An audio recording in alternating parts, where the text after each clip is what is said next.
Hello and welcome to this new episode of the long-term reading project of James Joyce's novel Ulysses. If this is the first video of this series on this channel that you are watching, I would rather recommend to take a look first at the previous videos of this series. You can find all of them in this playlist here.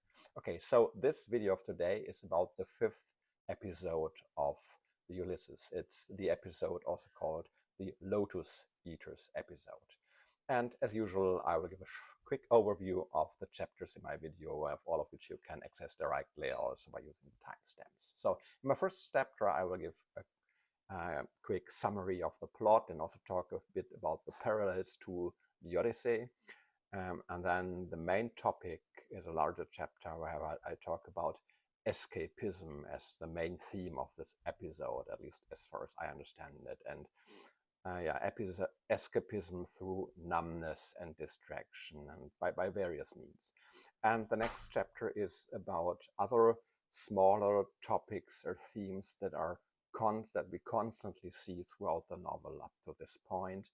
And the final chapter is, I would use the title Existence as a State of Limbo between Compulsion and Escape. Okay, let's start with the plot. Leopold Bloom walks through Dublin. He picks up a letter that is sent to him poste restante. He is obviously having a little affair with a certain Martha Clifford, but so far it seems to have been limited to an exchange of letters. And he meets an acquaintance who is not so easy to shake off. He visits a Catholic church, and then he goes to the chemist to buy a skincare product for his wife, and also he buys a soap for himself, and then he goes to a public bath, or at least he imagines to do so. Okay, so what happens in the real episode, in the Lotus Eaters episode? So this episode is, in the Odyssey, it's actually very short.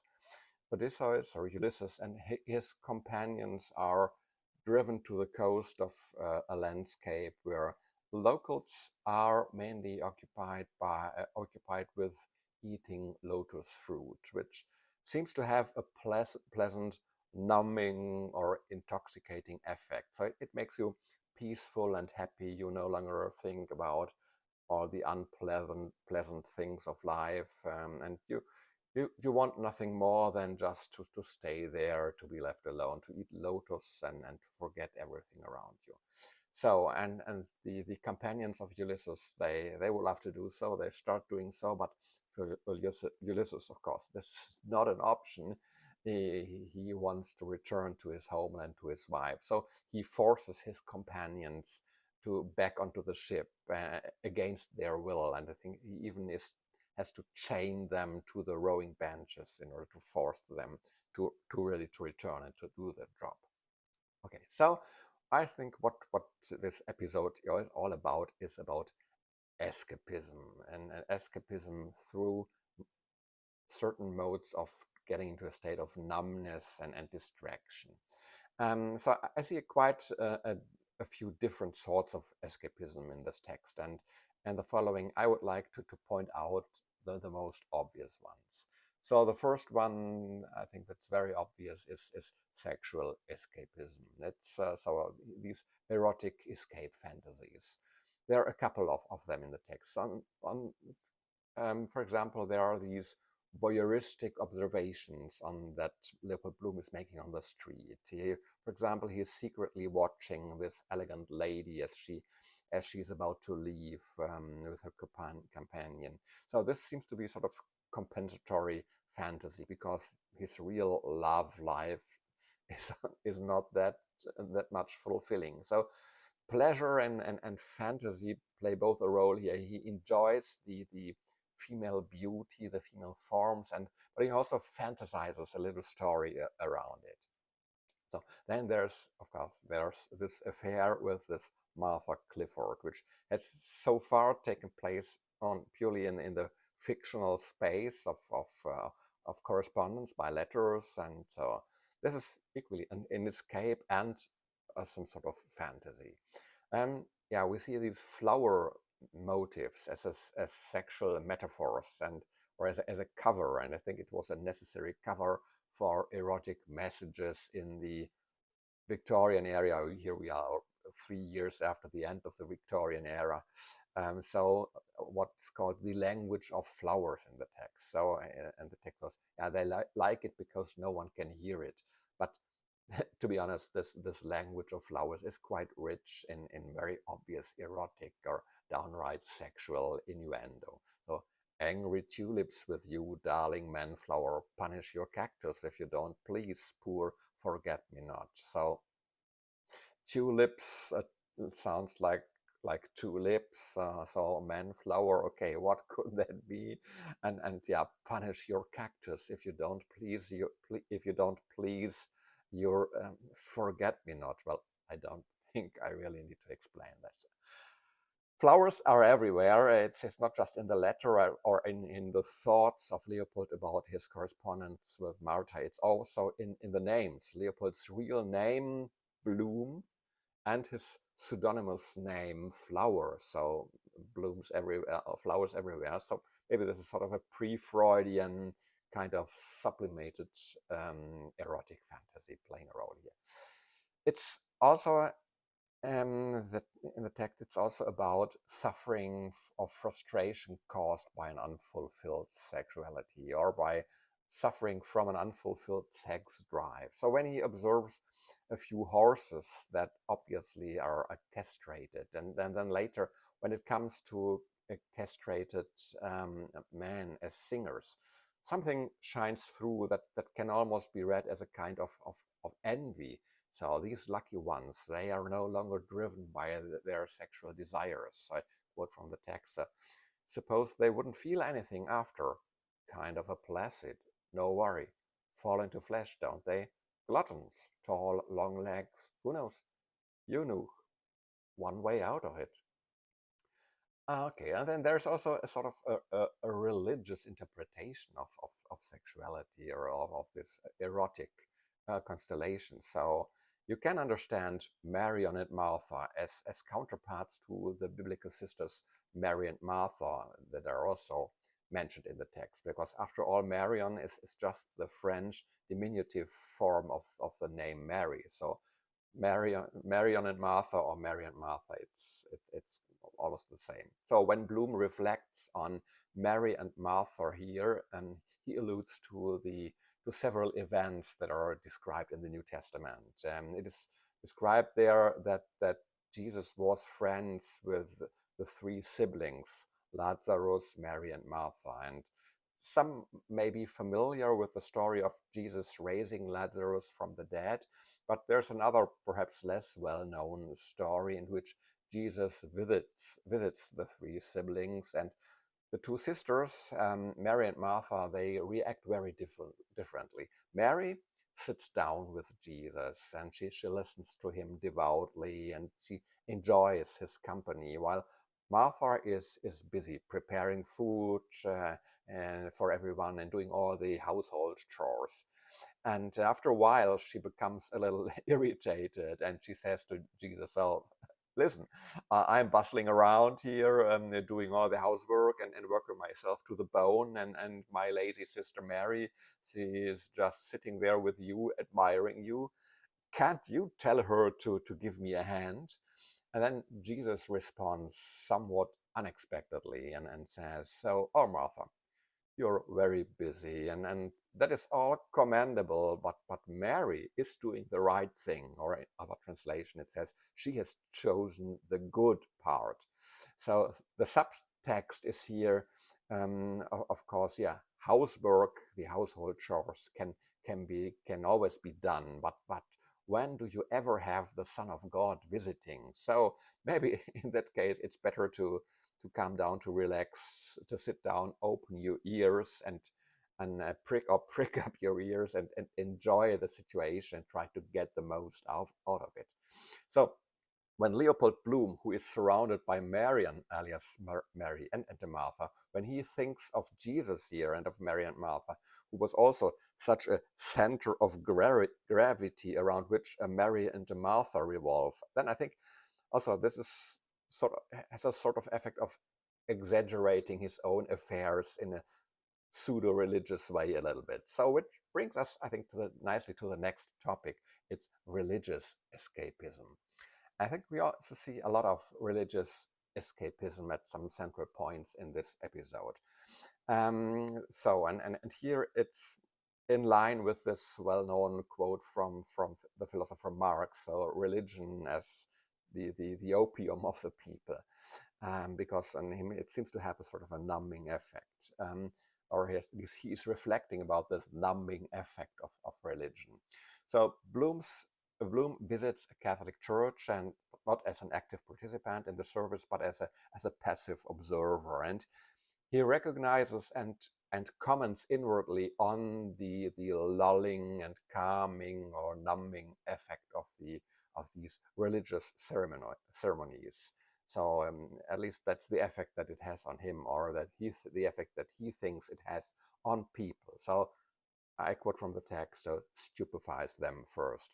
Then he sees the good thing, hospices for the dying, but then the bad things, blind faith, but safe in the arm of kingdom come, lulls all pain." So it's a balance of good and bad things, but it's lulls all pain. It's this calming, numbing effect. So also the way Bloom sees it, Holy Communion also seems to be like a drug. So the Eucharist is portrayed as a spiritual and ritualized form of anesthesia. And here, as so often, Bloom takes a skeptical outsider perspective, that of the Jewish outsider who sees through all this manipulative effect of religious practice as he understands it. But unlike Stephen, who literally struggles and works himself up over religion, Bloom, has a much more relaxed attitude towards it. So he says, "Oh, things queer the whole atmosphere of this, quite right, perfectly right that is." So, he is very easy to come to terms with that. Or a few lines above that, "Pious fraud, but quite right. Otherwise they'd have one old boozer worse than another coming along cadging for a drink." So that is alcoholics who want to get a sip of the sacramental wine. So he has a rather conciliatory, cheerfully indifferent attitude, along the lines of, "Oh, the whole thing, I don't buy into it, it's not my cup of tea, but the way it's done, it might have something good about it." So this fits in with the fact that Bloom takes note of religion here in a somewhat distanced, amused, and alienated manner, but he sees this also as something that is probably deeply rooted in a human need or a human desire. So he doesn't see it as something directly manipulative, sort of religiosity that is imposed from above as an opium for the people, as Marx is often misquoted, but as a voluntary escape mechanism, as expressed also in the original Marx quote. So religion as the opium of the people, that something that people move to voluntarily. And this form of religious escapism is linked to a central act, so the Eucharist or the Holy Communion or Lord's Supper, or however you prefer to call it. So in other words, it's also a form of eating, a form of consumption. And here's a small reference to a secondary sub-theme in this episode. So in a broader sense, in a symbolic sense, so the Eucharist can also be interpreted as the consumption of the body of Christ, of meat. So I think also a hidden secondary motive in this episode, meat and the consumption of meat. That this is no motive that reappears repeatedly in this episode. So again, consumption of meat, consumption being a perfect keyword for moving on to the next form of escapism. So that's escapism, or numbing and distraction through consumption. So it's a form of commercial escapism. So this is a more mundane, secular level without too many religious overtones. So these numerous advertisements that Bloom notices. I think they're striking, and on the one hand, this is very natural and understandable. After all, it is related to his profession as an advertising salesman and I think also a copywriter. But I find it also symptomatic that we are presented with so many advertising slogans that promise happiness through consumption, through commerce. So, what is home without plum trees potted meat? Incomplete. With it, an abode of bliss. Or the other one, Cantrell and Cochrane's ginger ale, Clary's summer sale. Or in relation to the chemists, when it comes to the recipe for Molly's beauty product, the skincare product. So there's this soap advertised as something that smells like sweet lemony wax. So a soap that Bloom buys, but he does not pay for. So soap as a means of cleansing and improving fragrance. Ultimately, so it's all about the presentation of consumer goods as a means of self-improvement and the improvement and transformation of life. So that's the promise of sort of escapism through this consumption and buying things. Then we have a kind of a social escapism in the form of escape from identity, from your own identity, and also from relation to others. That might also limit you in the way you are able to act and to see yourself. So we see that Bloom escapes from his marital disaster or marital misery by just staying outside the house. So the entire walk serves to avoid domestic reality, and he will keep on doing this the whole day, just to avoid coming home and seeing that his wife is meeting her lover at home.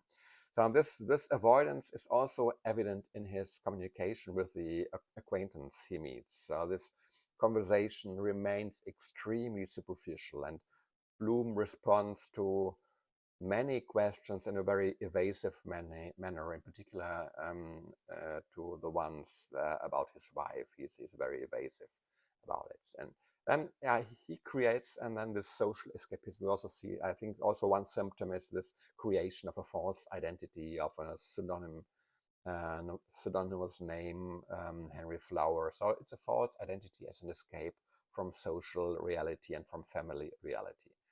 And that leads also to the next form, this communicative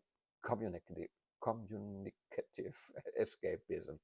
So I see many signs of communicative escapism here. On the one hand, there's this conversation with McCoy just mentioned. So a great example. Not only does it remain very superficial and evasive with regard to his wife, it is also very superficial overall, with almost only conversational stereotypes being used. And Bloom is definitely not focused on this conversation. You got the impression that he's constantly thinking about something else. So he's avoiding also this communication, right? He's avoiding any deeper, meaningful conversation.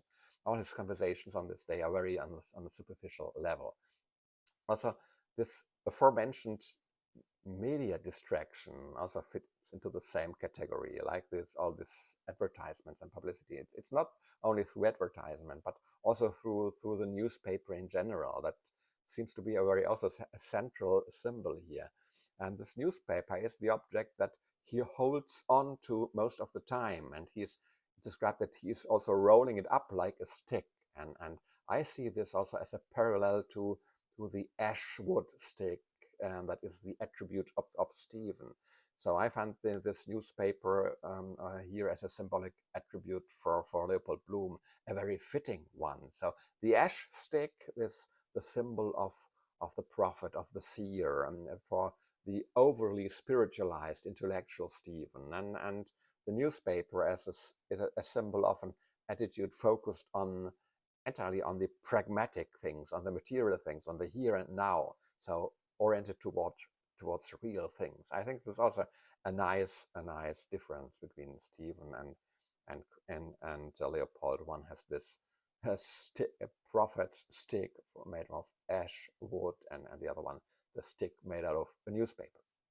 So also his self-dramatization, self-representation in the letter also fits into this picture. So this formal communication is a controllable substitute for a genuine personal relationship and physical encounter. Although the latter one would also offer other opportunities for jointly celebrated forms of escapism, although this sort of physical escapism may also play a role for Bloom, but probably only as a solo act. But the description of the bathing scene seems to indicate, make some allusions to that sort of action. Okay, then yeah, the physical escapism through sensory numbing. So on the one hand, there are intoxicants and stimulants mentioned that are directly absorbed by the body. So there's much talk of cigars and cigarettes and even more of alcohol. So that not always very openly, as in the conversation between McCoy and Bloom about McCoy's pub dogs, but also in the mention of a few minor characters like Joppy and Bob and Doran and Bantam Lions, some of whom already appeared as notorious alcoholics in the short story collection Dubliners. Then there's a weighing up of the pros and cons of drugs during this visit to the chemist. So drugs aid you after mental excitement, lethargy then. So that's the downside. But then there are also doubts as to whether it's probably still worth it. So a lifetime in a night. So that sounds as if there's an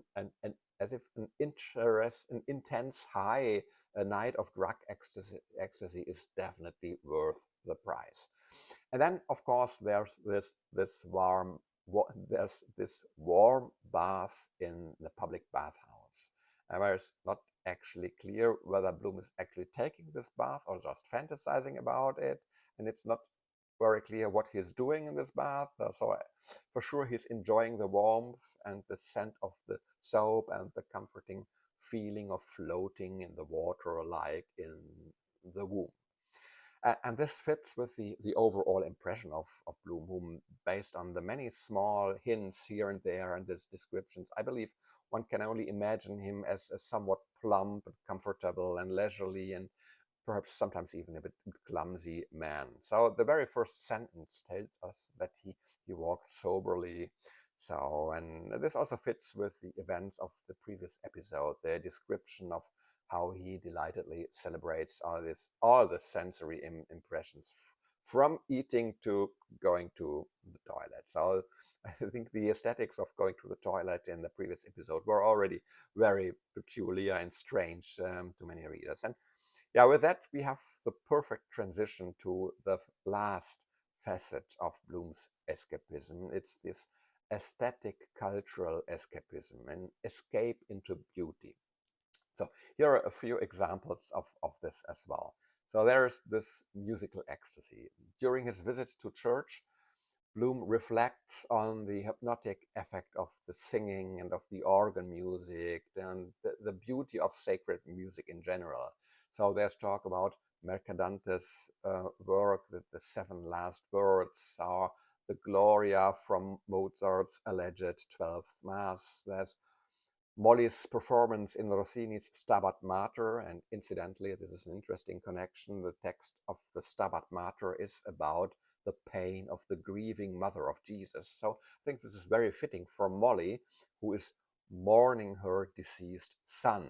So the music as a means of transport into an aesthetically elevated or exaggerated atmosphere. That's how music is depicted in this episode and various on various instances. Then there's Bloom's reflection on the aesthetic value of the overall Catholic imagery. So statues and stained glass windows are as pure experiences of beauty, and they're largely detached from their religious context, at least for him. So and then he reflects on how clever and how aesthetically matured the popes must have been. So those old popes were keen on music, on art and statues and pictures of all kinds. But he also has memories of a painting of the biblical Mary and Martha, and that he saw somewhere, but he cannot remember whether it was the original or by an old master, or whether it was a cheap forgery or cheap copy. He isn't very clear about this. So in other words, we see here, what we see is that art is depicted as a mental refuge from the ugliness and from the banality of our everyday life. So, and for Bloom, this also extends into the field into the field of language. He appreciates the artistry and the aesthetic value of well-written advertising text. So he reflects on the profundity of individual phrases from plays, and remembers quotes from other people. Every word is so deep, Leopold. So he also reflects on the beauty and the aesthetics of language.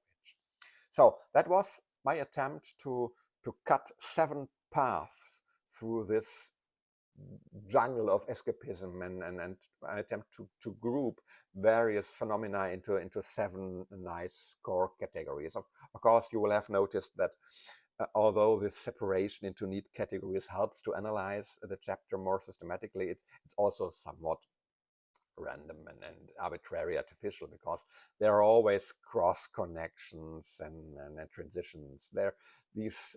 All these phenomena are not clearly separated aspects. Rather, Leopold Bloom's escapist attitude is a closely woven fabric or a network of interconnected aspects. Religious escapism is closely related to the cultural aesthetic escapism. The consumerist escapism is closely related to the physical escapism, and almost all of them have erotic or sexual connotations in some way. And this general sexual or erotic undertone makes a lot of sense, because Joyce himself identifies genitalia as the keyword, as one of the main motives for this episode in his so-called Gilbert scheme, which I've already mentioned a couple of times in previous videos. So sexuality seems to act as a kind of a hinge, as an interface, something that is connecting all these different forms of escapism. This is perhaps an indication that Joyce was in the early 1920s already influenced by the psychoanalytic ideas, and he's showing here that ultimately all these attempts to escape, they can be traced back to a sublimated erotic energy, and probably because he can no longer live out his sexuality in a fulfilling way in his marriage. Okay, second chapter of this video. Let's talk, or third one, I'm not sure.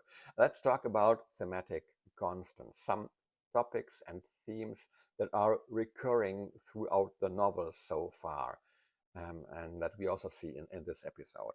So a few aspects concern the character of Leopold. What we also see in this episode is that we have his usual small economic thought games and this rough calculation. So here, for example, the calculation of how much a certain lord, whose name I'm unable to pronounce, how much this lord might have earned with the sale of porter, or more precisely just the other way around, how many gallons of porter he must have sold in order to have earned £1,000,000.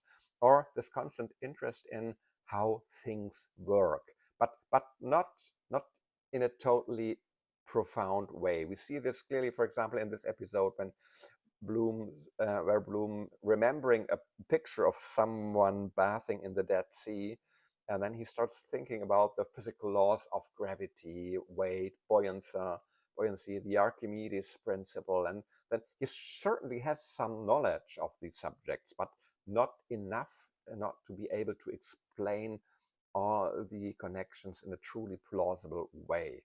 So he eventually drops the matter, he stops pondering about it, and he moves on to the next topic. And this is a constant pattern that we see. He is not sufficiently trained to analyze some of these matters he likes to think about, to analyze them in the really profound way.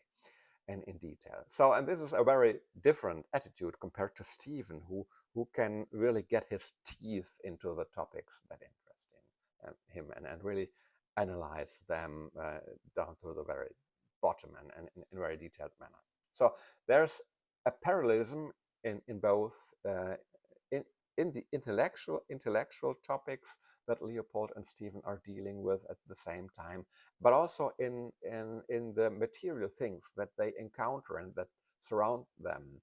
So we have already seen this in the previous episode. There was this of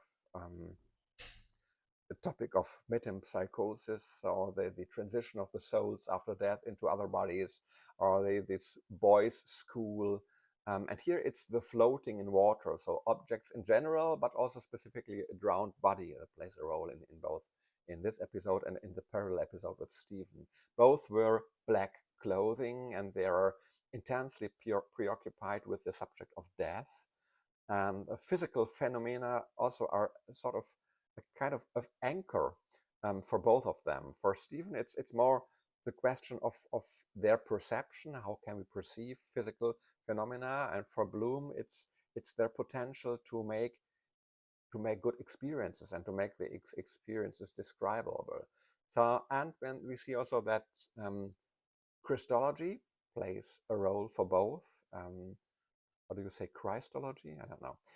For Stephen, on a theoretical level, for Bloom, in very specific observation in the church, in the Eucharist, where Christ is present in the form of flesh and blood, being symbolized by bread and wine. So and as well as God and man. So this is a topic that also is relevant for both of them. Then the ambiguity of language plays also a recurring role. So this is particularly prominent, of course, in the theme of this floral symbolism, but also in smaller details. Right from the first page, a nice example, Bethel is mentioned. And with four meanings. First of all, it's a place name in the Bible. Second, it is the name of a Christian institution in Dublin.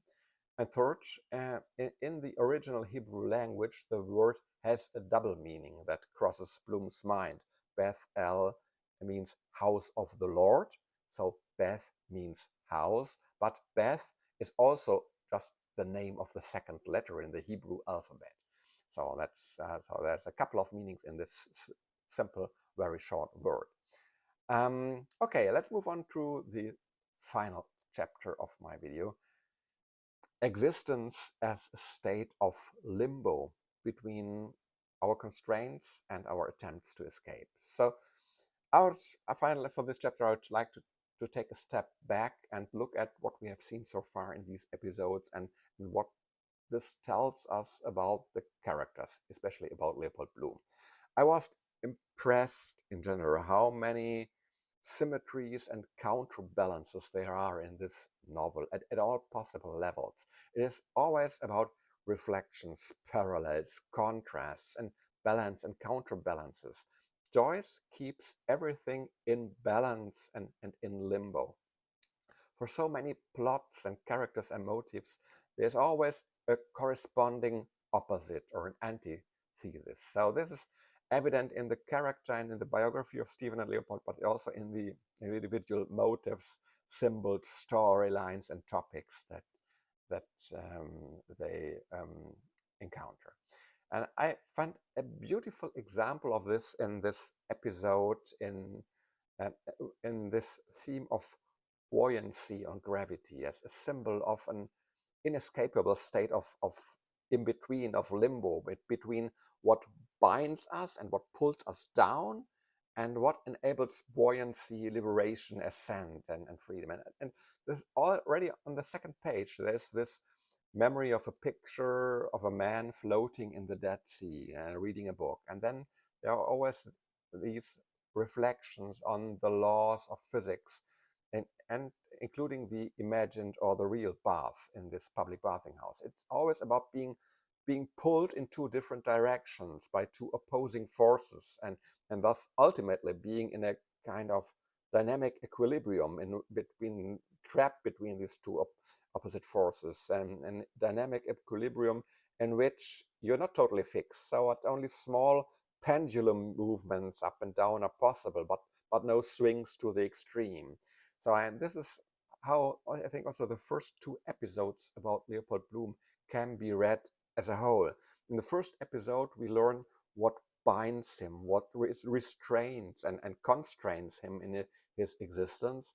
And in the second episode, we'll learn about his various mental or actual attempts to escape and to break free or to create these small spaces of liberty. But none of these attempts to escape leads to a real sustainable liberation. They may bring some variety, some small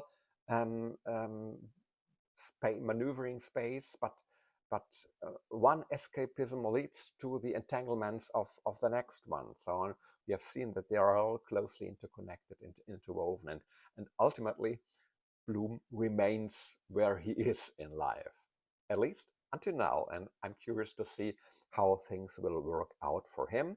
But that's the topic of the next episode. So we have reached the end of this video. Thanks a lot for watching. I hope it has been interesting to you. Let me know in the comments whether you agree with my observations, whether you have additional ones, or whether you disagree on some points. I'm very curious to learn about your point of view on this episode. Hope to see you next time, and in the meantime, I wish you a great reading time. Take care, bye-bye, and ciao.